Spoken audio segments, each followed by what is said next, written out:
Washington, D.C., the White House has once again become the epicenter of global diplomacy. In a move watched closely across the world, US President Donald Trump has announced preparations for a possible face-to-face meeting between Ukrainian President Volodymyr Zelensky and Russian President Vladimir Putin. After years of war, this moment could mark the most significant step yet toward direct peace negotiations.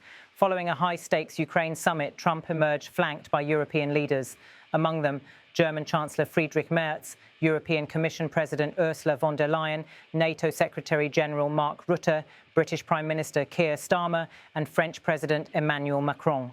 Italian Prime Minister Giorgia Meloni and Finnish President Alexander Stubb also joined the talks. Their presence underscored Europe's unity and its pressure on Washington to deliver results. President Trump described the gathering as, in his words, a very good meeting. For the US leader, this is both a diplomatic gamble and an opportunity to claim the mantle of peacemaker.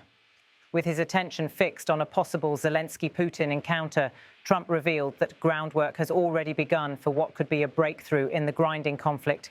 Ukrainian President Zelensky, seated alongside Trump, made no secret of the stakes.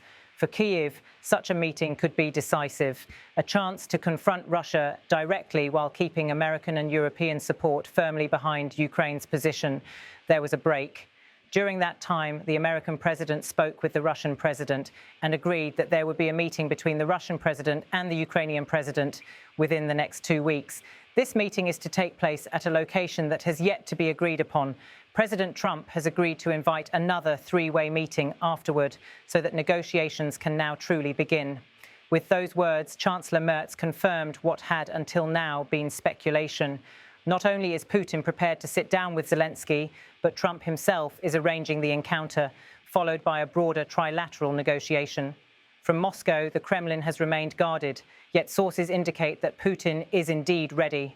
For the Russian leader, the optics of a direct negotiation could present both risks and opportunities, a chance to project willingness for dialogue, but also a test of how far he is prepared to bend under international pressure. Behind the scenes, work has already begun on the issue of security guarantees for Ukraine. According to German government sources, the US State Department is drafting a concept aimed at deterring future aggression. For Ukraine, these guarantees are critical, the very cornerstone of any potential settlement. But officials stressed that territorial concessions were not on the table in Washington. More than 3 years into a brutal war, Ukraine continues to resist with resilience. The human cost, tens of thousands dead, millions displaced. For Zelensky, a meeting with Putin carries both promise and peril. Could it secure lasting peace, or could it trap Ukraine into a fragile deal?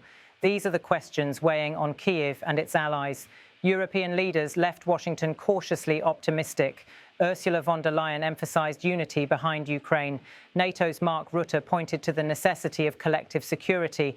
And British Prime Minister Keir Starmer highlighted what he called the urgent need to get this right. The consensus: diplomacy must move forward, but not at the cost of Ukraine's sovereignty.